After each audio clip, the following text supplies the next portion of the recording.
The Monster Project is a found footage movie. It's another found footage movie coming out it actually came out about 2 months ago. And I don't know if it ever did get to theaters, but it's available on streaming and DVD now, which should tell you how good it did in theaters.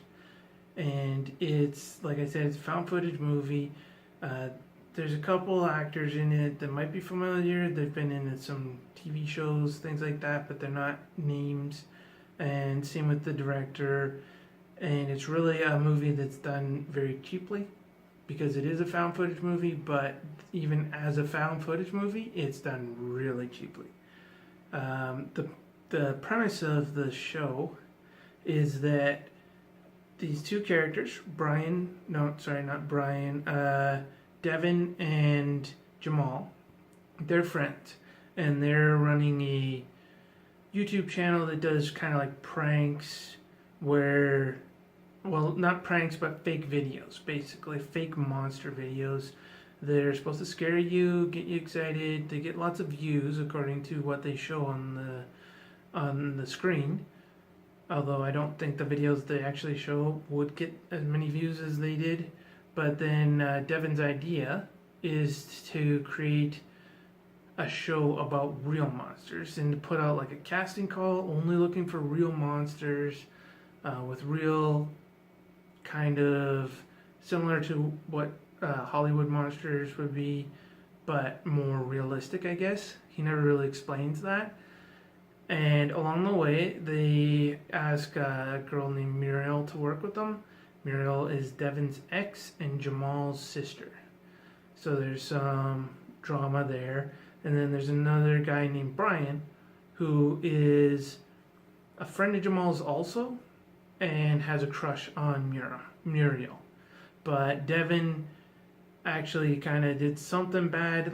From what you can tell, he just kind of left but didn't say anything, so Muriel's holding that against them, and so there's all kind of little drama there. It doesn't get really explored too much, but that's the dynamic of the group, the main four people.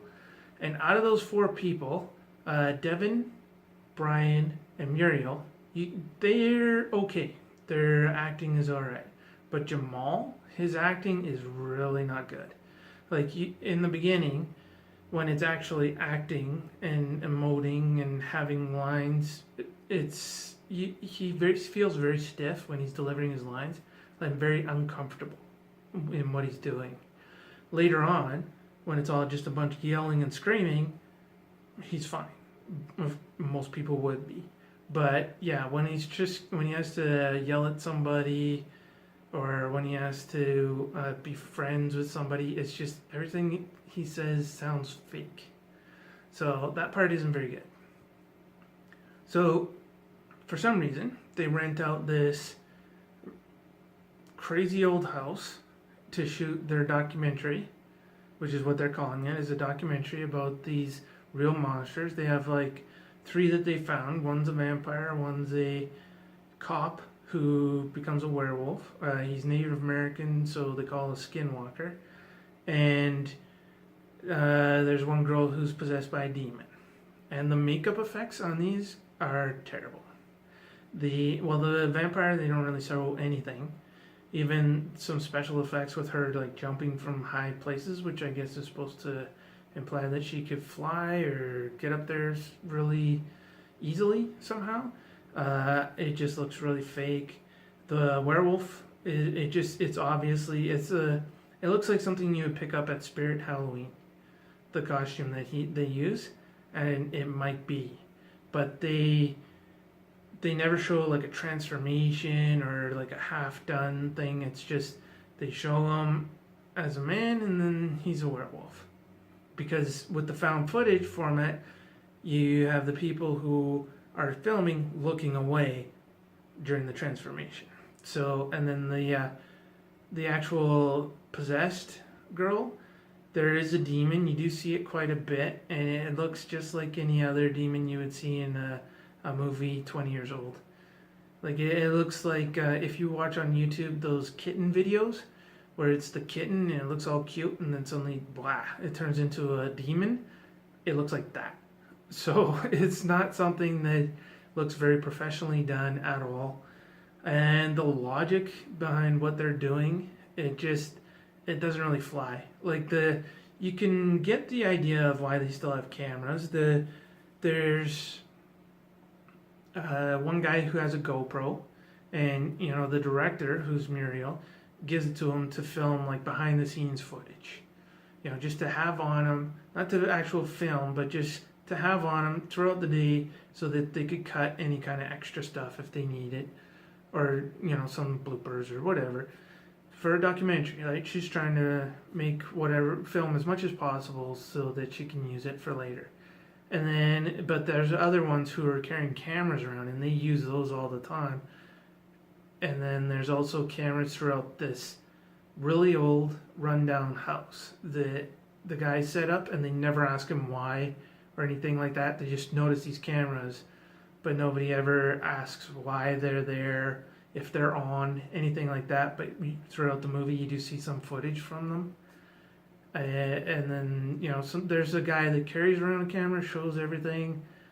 You kind of wonder why he's doing that, but then in the end you kind of understand a little bit. So for the most part, the idea of why it's found footage is okay. Not great, but okay. The worst part about it, though, is that the one with the GoPro does a lot of very unnatural movements, and you can tell he's only doing them like with his hands to make sure that they're in the picture. Like the way he'll crawl with his hands way out in front of him, like nobody would ever crawl, and things like that you really notice. Then there's the intentional shots to get away from the effects. Like, they barely ever show the Wolfman because they know it's a bad effect. The demon, for some reason, there's one part where a guy actually has a vision and his camera records the vision, which makes no sense, but they have it in there. There's times when a GoPro gets thrown down and is still in perfect placement to record a conversation with both characters perfectly in frame. Things like that. But when it all gets all jittery, you automatically know that the only reason it's jittery is so that they don't have to show anything. They don't have to show stunts, they don't have to show any makeup effects, they don't have to show any special effects, because it's not on the camera. They do it with like shadows and the camera falling on the ground and you just see feet and things like that just are not well done. And like I said, the acting isn't that great either. It's mostly just those four. The monsters don't really get a chance to act, except for the girl who's possessed by a demon. She just basically acts scared the whole time. So overall, it's really not that good a movie. And there's a twist at the end that isn't really much of a twist. They foreshadow a lot about, what's going to happen with these monsters. You already know from the trailer that they're real monsters. So that's no surprise there. And you already know, you can really tell who's going to live and who's going to die pretty quickly. And who are the main guys that are going to last at least close to the end. And there's even a kind of like the twist at the end. You don't necessarily see exactly what's coming, but enough that it's not much of a surprise. And there's a lot of eye-rolling moments, a lot of cringy moments that just, because you're not entertained, you're more like asking, why is this on a screen? So overall, I'd have to give The Monster Project 3 out of 10. It's not good. It's not worth renting or buying or even watching if it's free on Netflix or some other streaming service.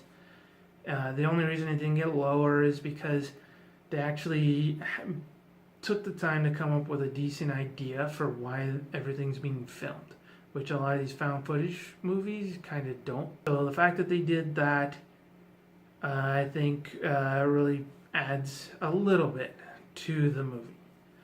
But overall, yeah, it's a 3 out of 10, and it's really not worth watching or spending your time or money on. So if you like this video, like, share, subscribe, or all the above. Thank you, and have a nice day.